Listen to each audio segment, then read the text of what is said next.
Tonight on CBC Vancouver News. Record high. Food banks aren't able to keep up with the demand.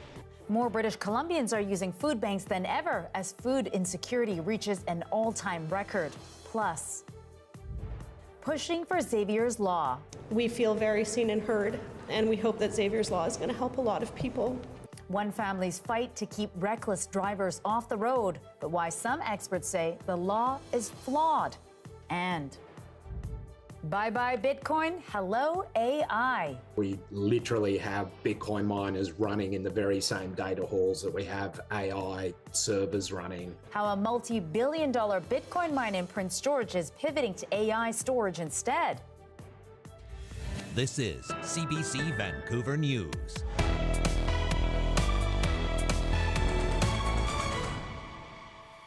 Good evening, thanks for joining us. It is a record no one should be proud of. Food insecurity has hit an all-time high in British Columbia, with more than 1 million people struggling to put meals on the table. That's according to a new report from Food Banks BC. And there's been a shift in who's using food banks. As Lien Yeung reports, many of those who are in need are employed. It's an unacceptable situation. I mean, that we have kids going to school hungry, that people are, like I said, skipping meals so that they can just cover the other costs such as their rent, their medication, just trying to get by. Food Banks BC's latest hunger report shows nearly 1 in 4 British Columbians are facing food insecurity. More than 1 million people paid a visit to food banks in the province. 30% who received help from food banks are children. The report also highlights a growing gap between wages and cost of living. 1/4 of food banks' clients reported they have job income but need additional support. This has been one of the steepest climbs that we've seen among income sources for our clients. Minimum wage is not enough. If you live in the Lower Mainland, you're about $10 short an hour of what it costs to get by. He says the increased demand and decreased supply is making nonprofits anxious about a sustainable food bank system. We have gone from hope to fear in looking at an outlook where if the trends continue, they don't know how long they can keep doing this for. This charity that has been helping communities fight hunger also saw growing needs in their food banks, with 5,000 people visiting each month. It's a hard thing to think that you're doing everything you can and it's still not enough. That's hard. We're now seeing families where both parents are working. It's a dual income household and they still can't make ends meet and they need our help.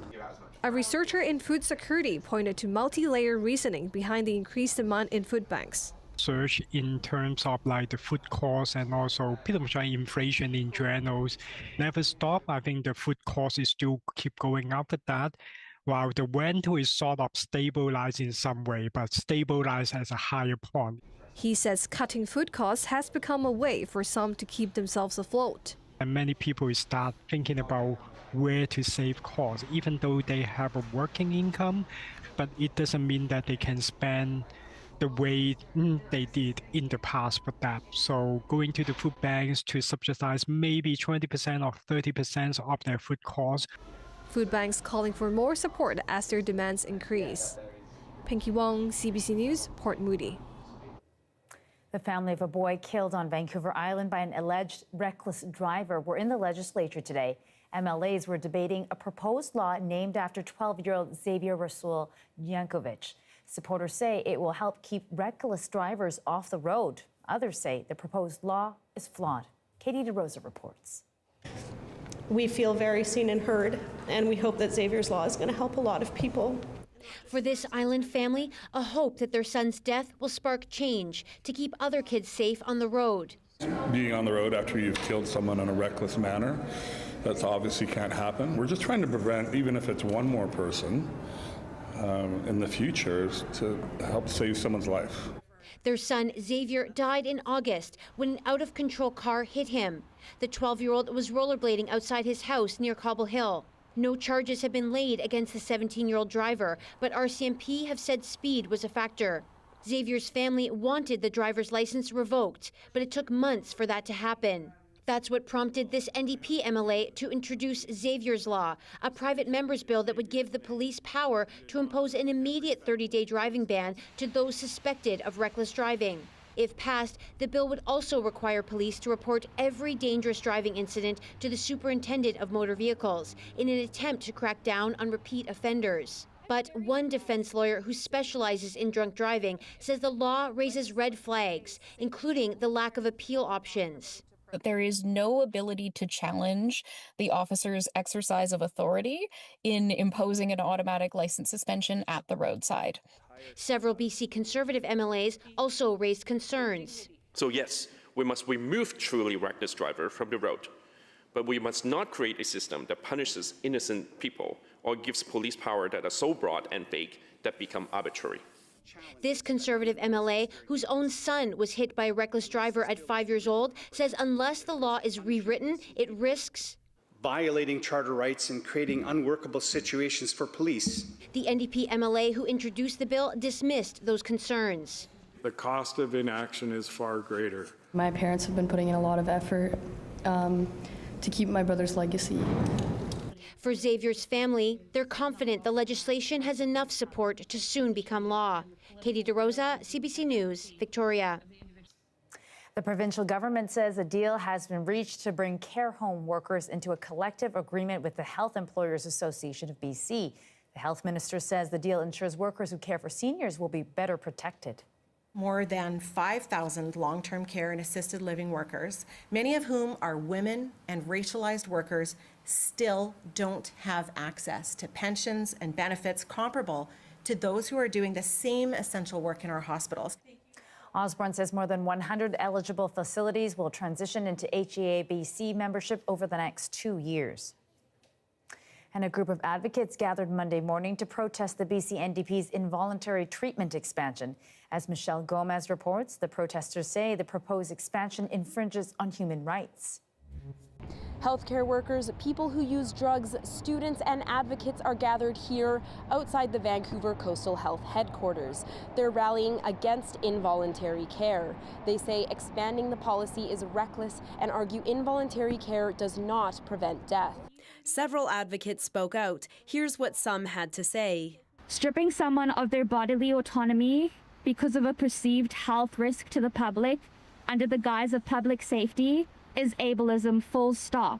Labeling drug users, criminalizing them and stigmatizing them all the way in and encompassing them in this Mental Health Act is totally inappropriate. Involuntary care is for people experiencing severe mental illness, brain injuries, and addiction in cases where it could impact the safety of themselves or others. Premier David Eby first announced the expansion of involuntary care about a year ago. Since then, the province has announced the opening of beds in Maple Ridge and Surrey. There's been controversy around the policy. Adversaries argue it infringes on human rights, but proponents say involuntary care can be an important tool to protect public safety when done right.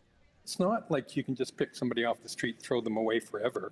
There's review processes, there's strict criteria of how it's used. There's often time limits on how long it's used for. The province is now introducing amendments to the Mental Health Act to strengthen involuntary care that will go through a final reading in legislature this week. This is in the best interest of people at some points in their lives, depending on what is taking place. That's why we have clinical professionals who make these judgments and decisions. 300 healthcare workers have signed a refusal campaign. They say it will be sent to Premier David Eby and Health Minister Josie Osborne. Michelle Gomez, CBC News, Vancouver. A memorial walk was held on the Say Out First Nation today to mark World AIDS Day. It's still real. It's not going anywhere. And it's up to us to slow it down and then, raise the awareness to the young kids.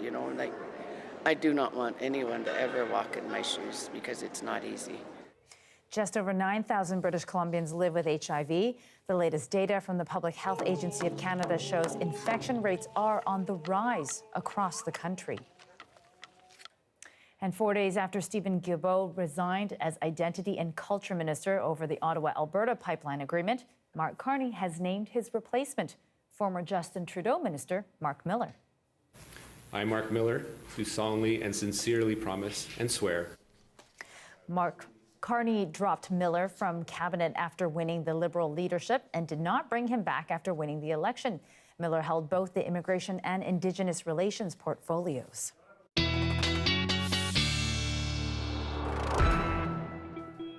Well, much of the province saw its first real taste of winter today with snowfall throughout the interior. This was the scene in Kelowna, where snow was dusting the ground before melting this afternoon. A yellow warning was issued for much of the interior, with as much as 15 centimeters of snow forecast. Meanwhile, up in Prince George, the snowfall left the roads icy and slushy. Drive BC was advising travelers on Highway 97 heading north of Cache Creek to consider delaying their trip due to poor conditions. And there is more snow to come. To tell us more about that, Wesla English joins me now from the Okanagan. So Wesla, you are watching those snow warnings for the interior. Yes, we are still seeing snow falling on parts of the Shuswap into the North Okanagan. Also areas in the Caribou region, seeing some snow tonight and into tomorrow. Things will start to ease off, though. We have a cold front that's passing through right now. Back in the Metro Vancouver area, got up to 5 degrees today. Seasonal average is 7, so just a couple degrees shy of seasonal. Here's a look at the last 24 hours. So as mentioned, that cold front pushing across BC. With it came coastal rain and some mountain snow. Now, some of the ski hills still needing that snow, so I'm sure a lot of winter sports enthusiasts are happy with the snow that's falling around parts of BC. I'll have an outlook on what you can expect over the next few days coming up in just a little bit. Okay, thank you, Wesla. We'll check in with you then. And the Vancouver Whitecaps are hoping to bring a championship to the city this weekend. The team will be taking on Lionel Messi and Inter Miami in the final on Saturday. Whitecaps players say they are ready. It's exciting.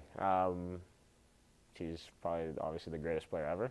It's exciting to play against him, but again, it's another game with a trophy on the line. So I don't think that'll be something we're kind of too in awe about, but yeah, it's exciting.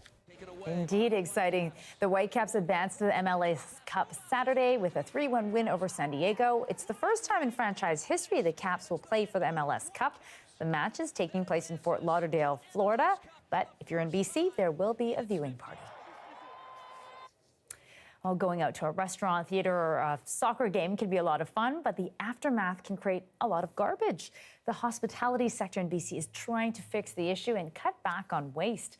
As Chad Pawson reports, it comes as Vancouver is getting ready to host the FIFA World Cup matches next year.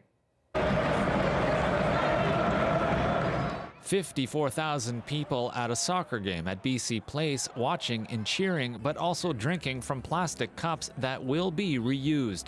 Leaders at BC Place say it's part of meeting a lofty goal. That none of that is going to end up in the landfill. It means that we're taking those steps to becoming that zero waste facility that we are striving towards. A typical event at BC Place, where it's just the lower bowl of seats, creates 5,300 kilograms of waste. At capacity, with upper and lower bowls being used, that number can jump to more than 47,000 kilograms. Reusable containers, composting, even harvesting rainwater from its roof have enabled BC Place to divert around 80% of garbage. This as it's set to host capacity crowds for 7 FIFA World Cup games next year. We're going to have guests here from all over the world who have different levels of understanding of waste management and recycling and sorting. And so it's going to come down to our messaging, our signage, that's going to play a critical role. So, if a giant place like BC Place can try and do this, what about other smaller hospitality providers? Can they reduce packaging and food waste in meaningful ways? And that's exactly why we're doing this every day, and why there's also constant opportunity. It never stops, and I don't think it ever should.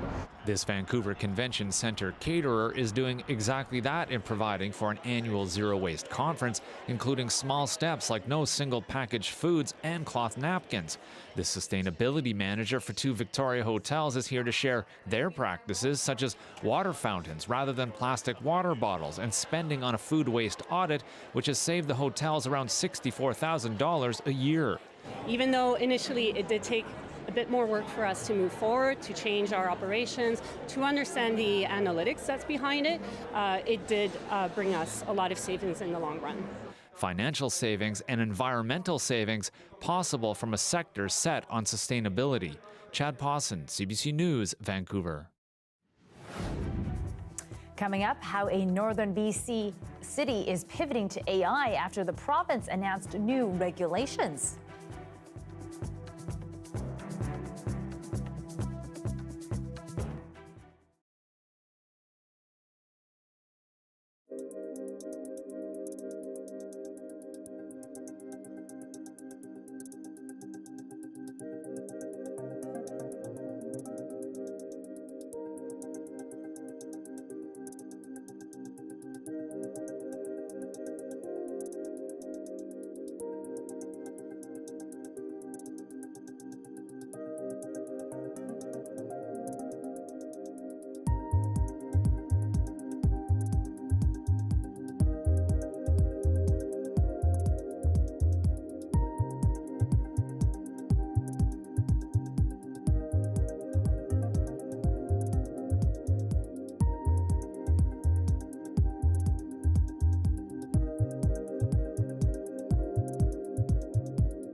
Welcome back. A northern BC company that got its start in Bitcoin mining is now pivoting to AI storage. As Hannah Peterson reports, this comes as the province is making changes to how power is used in BC. The company behind two major data centers in northern BC is making a big shift. Today at our Prince George site, we literally have Bitcoin miners running in the very same data halls that we have AI servers running. Australia-based company Iron is starting to do AI storage, the infrastructure needed to run artificial intelligence. The company got its start Bitcoin mining, but since making the pivot, Iron has seen its stock price surge 350%, now worth $13 billion US. The AI has become more popular. He says the company is upgrading at its sites in Prince George, Mackenzie, and in the Kootenays in Canal Flats. These are areas that, as I said, have been very hard hit by the withdrawal of industrial and manufacturing loads and economies that were really struggling. Iron's move to AI will bring more jobs to the area. with plans to triple the number of permanent positions in Mackenzie from the current 60. However, there are concerns about AI electricity use. They're on all the time. They mostly run throughout the year, so they use quite a lot of power. Heartland says the province took note when it announced policy changes earlier this year. Now AI data centers need to win a bid to use power. The old system was very much first come, first served. There was very little ability for BC Hydro to say no. At the same time, BC is banning any future crypto mining projects to prevent the power grid from being overburdened. A move IREN's Kent Draper doesn't love. In many ways, it can be a shame where governments are actually getting involved and making decisions around allocation. However, there's the argument that these new rules will open up other opportunities. What other benefits can it bring with it versus, another data center or maybe another industry that might be looking for that same power. The new policies for data centers come into effect in January. Meanwhile, IREN is pushing ahead on its expansions, with work continuing into next year. Hannah Peterson, CBC News, Prince George. Some newcomers to Canada who have settled in the Fraser Valley are finding a sense of community through martial arts. A federally funded program is giving kids aged 5 to 14 the opportunity to learn Judo for free. Kier Junos reports. When Maxim Kovalov sees his 8-year-old son Boris running and rolling around on the mats at the Abbotsford Judo Club, he says he could not be happier. When I see my son happy at the judo, this is the best feeling probably for a dad. How long have you been doing judo for here? Like, I think almost 2. Almost 2 years? Yeah. And what kind of belt do you have? Yellow belt with a stripe. Boris, along with dozens of other young newcomers, are enrolled in the Judo for All program, free classes for those new to the country, learning the fundamentals of the Japanese martial art, like falling properly and basic throws. The low barrier nature of the classes means kids of different abilities can participate too. My son Danny, he has autism, and I see how judo helps him to understand himself, his body, and society more. This is the older class. Head instructor Leighton Keeley sees his students picking up the same virtues he got when he was still a white belt. Judo gave me everything: confidence, courage, a bit of a moral code to live by. The students come from many different countries, including Japan, Algeria, and Syria, but this year many of them are from Ukraine and finding a new community away from the ongoing war. Of course, we do miss our country. We feel like a new home for us, Canada, and also be a part of community. There's families from the same countries that have kind of made little communities within the club as well, and they're becoming part of our greater community. And in the spirit of Judo for All, a complimentary lesson for me, Keeley shows me how to do a basic throw, Ippon Sioinage, a throw over the back. Good. When you're ready, let go and go under and turn. Okay. Nice. Very nice. Yeah. Okay, this is great. Judo for All, Judo for me. Kier Junos, CBC News, Abbotsford. The tennis courts are quiet at Riverside Park as the snow fell in Kamloops midday. Weather warnings issued for parts of the interior today. Westla English has your full provincial forecast. That's coming up.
You've likely heard of smash and grab robberies, but what if the smashing was done by an excavator? That's been a tool of choice for thieves in a string of bank robberies around Toronto.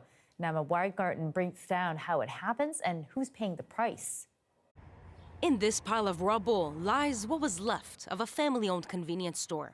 The collateral victim of an excavator smashing the bank next door to steal an ATM. Well, it's a family business. It's been nearly 6 months since Amy Wong and her husband were able to reopen it. We built day and night for the past few years, and overnight it's gone, nothing. I was so sad. It's really sad. Along with their son, it's where they spend 13 hours a day, 7 days a week. While they wait for it to be rebuilt, her husband had to find a temporary job. You know, we lost the only source of income of my family, as you know, but all the expense continued. After causing over $600,000 worth of damage to the plaza, the suspects didn't manage to get away with any cash. But that hasn't stopped others from trying out the same thing. There's been at least 6 instances of excavators or other heavy machinery being used to break into GTA banks in the past year. It was the tool of choice to smash through this CIBC branch in Etobicoke late November. In September, another excavator smashed through this BMO branch in Whitby. And in June, suspects stole an ATM after using one to smash through this TD branch in Brampton. Police say no one was charged in any of these cases. But getting these machines off the lot is no brilliant heist. This expert says most of them share the same universal key. And I can get this on Amazon. You can get it at the dealership, on Amazon. Mechanics have several of them in their toolbox. Okay. We gave it a shot. And then push that one forward fast. Oh. Smash it again. That's pretty tough. So that force that we just put into that, now that's a steel box, it didn't crush very well.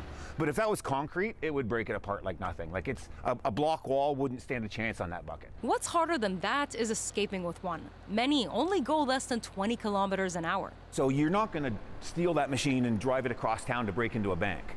I would imagine what's happening is they find an excavator parked someplace that they have a key for and look around for the nearest bank and find out, oh, there's a machine right there we can use to break in. He says construction companies can install security systems inside their machines to prevent thefts, but that can be impractical. Company has 100 machines. They can't keep track of 100 different keys. Meanwhile, police keeping track of these open cases. You know, it's not something that you hear of every day. This Peel police constable says with these kinds of thefts, there's a good chance the same suspects are behind more than one.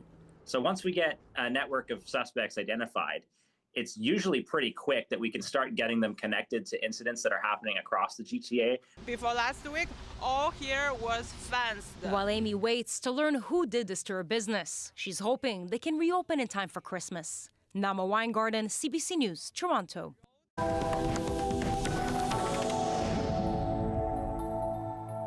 Taking you now to Hong Kong, where the death toll has now risen to 151 people, with concerns that some are still missing. Crews have combed through 5 towers, but 2 others more badly damaged are still being searched. All but one of the Wong Fuk Court towers were swept up in the blaze. Investigators say that the construction netting used to help renovate the building was not up to code. There is widespread anger in Hong Kong about accountability after the fire. China has accused some of using the disaster to create trouble and disrupt the region. And there have been reports of arrests for sedition. Meanwhile, a campaign for donations has gathered over $160 million. Recovery efforts are underway across parts of Southeast Asia tonight after a massive storm swept across the region, killing more than 1,100 people. Yasmin Renea on the scale of the devastation and the rush to get aid in. Roads turned into rivers, the aftermath of Southeast Asia's catastrophic storms.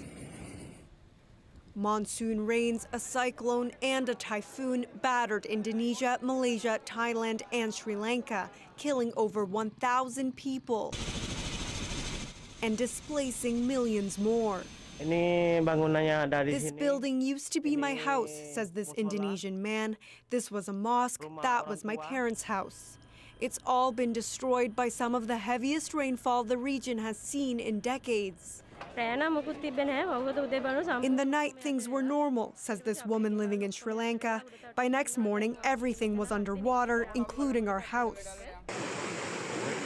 As the waters recede, authorities continue to search for hundreds of people who are still missing, while survivors try to salvage what's left of their belongings. In Sri Lanka, military personnel have been deployed to deliver fuel, water, and other critical supplies. It's a difficult wait for Taruka Kanangra. She lives in Newfoundland, but her parents are still in Sri Lanka. She plans to travel there soon to help with relief efforts. It is such an important part of our life that when a disaster like this happens, we give in 200%. Meanwhile, others are raising money for the victims. There's so many things that they need to, any little bit of funds will help. But right now, the focus is still on the immediate aftermath and rescuing those stranded. The issue is, getting into the communities where the waters are still high. They are still high. But the need is so great, the damage so severe, it's expected the region will need help for months to come. Yasmin Ghaneya, CBC News, Vancouver. A Canadian woman says she and 3 other activists were attacked by Israeli settlers in the occupied West Bank. It's the latest sign of escalating violence there. The CBC's Tom Perry spoke with the woman. So I have facial bruising and contusions and a concussion. I have severely bruised ribs. Her body still aches, one eye is blackened. This BC woman and her 3 Italian colleagues recuperating in Ramallah after they say they were attacked in the occupied West Bank. They fear they'll be targeted or deported if they're identified, so CBC News has agreed not to reveal their names. 10 masked settlers entered. 2 of them had assault rifles. Many of them were armed with clubs. They came in, I began to try to film them. They smacked me across the face, so I threw my phone away. They threw us to the ground and then took turns beating us. The attack happened early Sunday morning in a village near Jericho. The group was there helping local Palestinians keep watch against attacks from a nearby settler outpost. Instead, they say they became targets. And the only time that I was afraid was because I could hear my 2 other comrades but not see them being violently beaten and screaming for help. The woman says the attackers stole phones, passports, and personal belongings and delivered a message as they left. You are not to come back. You are not supposed to be here. This incident comes amid a wave of settler attacks in the West Bank, targeting vehicles, businesses, and homes. The community has faced threats. The 4 activists are with a group that brings foreign volunteers to Palestinian communities to help deter settler violence. It's getting more dangerous day after day, and I'm sure that even in the near future, it will be worse than this. Global Affairs Canada says it's aware of reports of a Canadian being injured in the West Bank and that it strongly condemns extremist settler violence. The Canadian and Italian volunteers say they hope that once they've recovered, they can continue their work. Tom Perry, CBC News, Jerusalem. Ukraine's president is once again turning to Europe for support as the Trump administration tries to push its latest peace plan to end Russia's war with Ukraine. Volodymyr Zelensky and his allies are concerned that the U.S.-backed deal may come at a price for his country. The CBC's Chris Brown reports. In what's become a predictable pattern when facing heavy American pressure to make concessions to Russia, Ukraine's president again turned to his neighbors in Europe for backup. L'Ukraine est la seule qui peut discuter de territoire. Ukraine is the only one that can talk about its own territories, said France's President Emmanuel Macron. We must take principled positions on sanctions, Russian accountability for war crimes, and on the status of our territories occupied by Russian forces, said Volodymyr Zelensky. All issues that a recent U.S. proposal heavily skewed towards Russia. On Sunday, meeting with U.S. envoy Steve Witkoff, a Ukrainian delegation reported it made progress. But the real test will be whether Russian President Vladimir Putin wants to make any concessions. So far, he has not, perhaps buoyed by capturing some 500 square kilometers of Ukrainian territory in November, the biggest gains in a year. Ukraine's got some difficult little problems. And a corruption scandal in Kyiv that U.S. President Donald Trump appears to believe weakens Ukraine's position further, costing Zelensky his longtime chief of staff. Witkoff will meet Putin in Moscow Tuesday.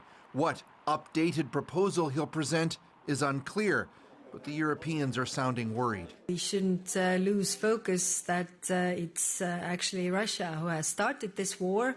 Indeed, as the U.S. pushes Ukraine diplomatically, Russia is hitting Ukraine cities hard with drones and missiles, including overnight in Dnipro. The U.S. has been sanctioning Russian oil producers, its tanker fleet, and threatening sanctions on buyers, too. Emmanuel Macron says the measures have sapped Putin's oil revenue, but not enough to deter him from war. Chris Brown, CBC News, London. A Vancouver Island doctor is retiring from more than just his medical practice. We'll talk to the good doctor known as Dr. P from the Cowichan District Hospital. That's up after the break.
If you're looking for a way to donate to a good cause during the holiday season, you still have a number of choices.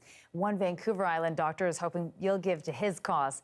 Dr. Willie Purchuk, known affectionately as Dr. P to his patients, is retiring after 32 years. But before he goes, he's hoping to buy medical equipment for the Cowichan Region's new hospital. And to reach his fundraising goal, Dr. P is promising to shave off his rather distinctive mustache. So welcome to the program, Dr. P. So first of all, I hear there's some history behind your style choice. Tell us about that mustache style choice.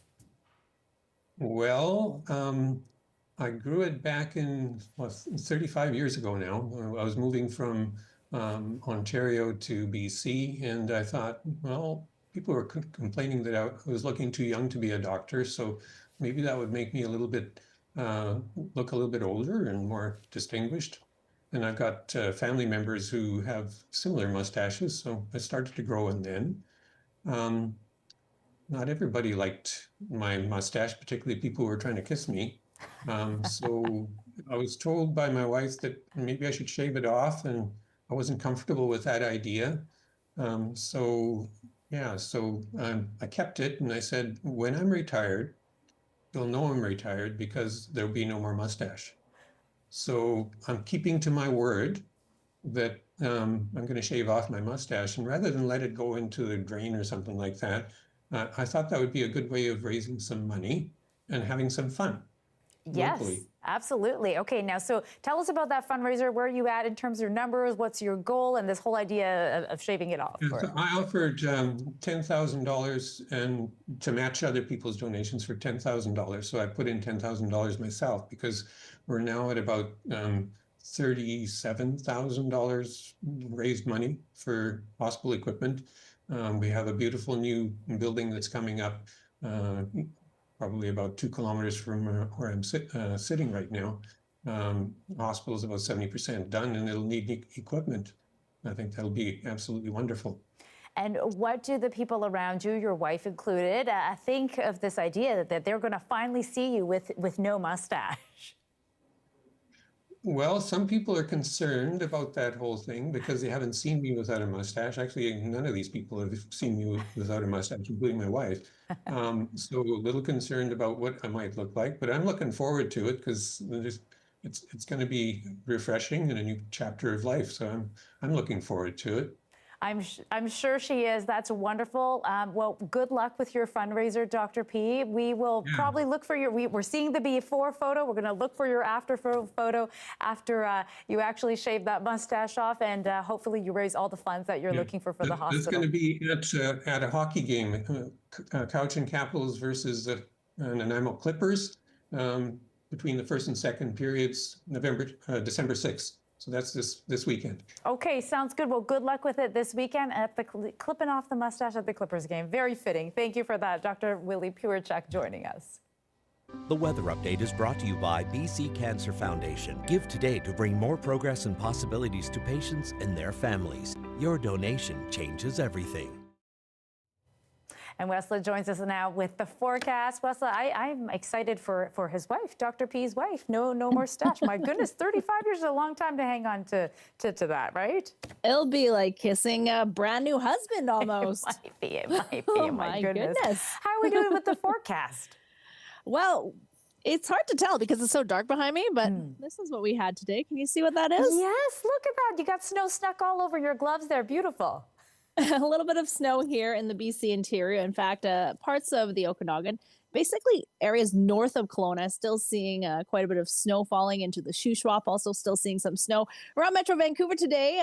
Lien, I'm sure you noticed that we did have some rainfall. There were puddles everywhere in parts of the lower mainland. We'll take a look at the warning page to start. And as you can see, the areas in white on your screen, that includes parts of the Okanagan, the Shuswap, Thompson, South Caribou, upwards of 10 centimeters. Some areas will see 15 centimeters overnight tonight. Again, I should mention, though, not all areas will see this amount. Kelowna area and southward, we've already seen the snow ease off for these areas. And the area in beige, that is a weather statement saying that freezing rain is possible in parts of the Caribou and the Chilcotin region.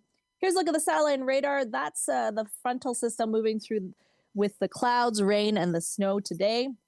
Over the next 24 hours, the precipitation will ease off. Most of BC will see a drier Tuesday ahead when we'll be in between weather systems. Tonight, most of the BC interior will see temperatures dip down below freezing, milder for coastal areas. Tomorrow, Tuesday morning is when we'll see the transition to a drier weather pattern. For the southern half of BC, we will see clearing for Kamloops and Whistler. Here's a look at the 5-day forecast for the Okanagan Valley. We are going to see the snow ease by tomorrow, maybe even a sunny break on Tuesday, and then milder air will move in for the weekend. Same case for Metro Vancouver. This weekend, it will be a little bit milder. The rain will stop by tomorrow morning, then hoping for some breaks in the clouds tomorrow afternoon. Wednesday night is when you will see the next wave of rain. Okay, we will be watching for the sunshine, a little bit of sunshine before then. Thank you for that, Wesla. Thanks. Coming up, many British Columbians rely on food banks, and we take a tour of one of the food banks in Richmond. That's next.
Hi, I'm Amy Bell, and this is your CBC Inbox. This Friday, December 5th, join us at 700 Hamilton Street in Vancouver for CBC's Make the Season Kind in support of local food banks across BC. The event is extra kind this year and features 2 live concerts and festive activities. Also, you can meet your favorite CBC personalities and special guests. To find out more and how you can give, visit cbc.ca/kindbc. As we told you earlier in the program, visits to the food bank are up almost 80% since before the pandemic. That's according to Food Banks of BC's latest hunger report. To get a better understanding of what's driving food insecurity, CBC's Gloria Makarenko went to the Richmond Food Bank to speak with Executive Xavier Hussein. So, Hajira, just describe for me, where are we right now?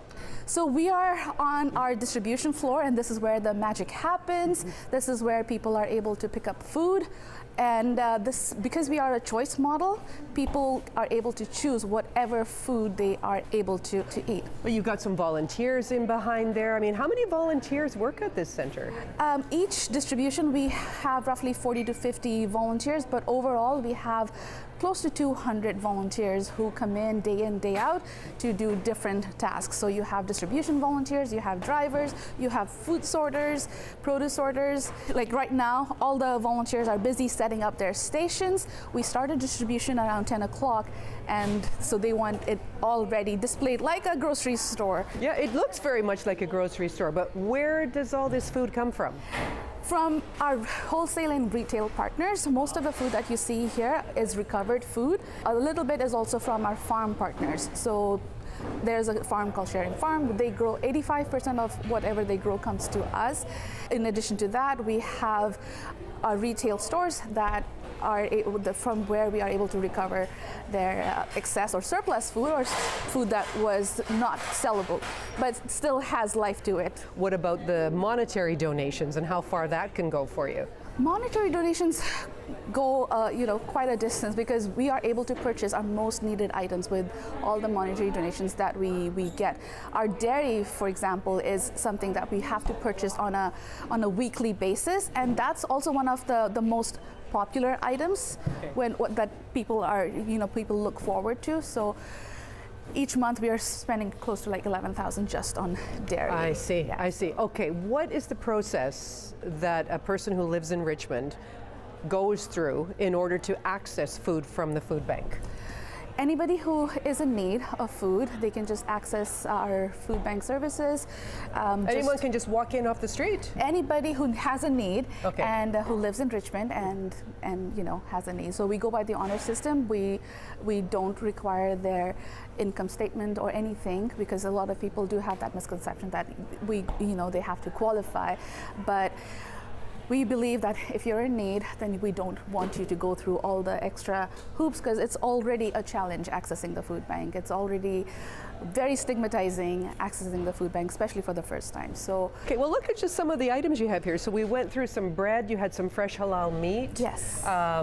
Bread, buns, bakery, pastries, yes, and this pastries. is all the dairy items. What else is here? And when you're talking culturally appropriate food? Culturally appropriate food would be like choices, lentils, canned beans and water.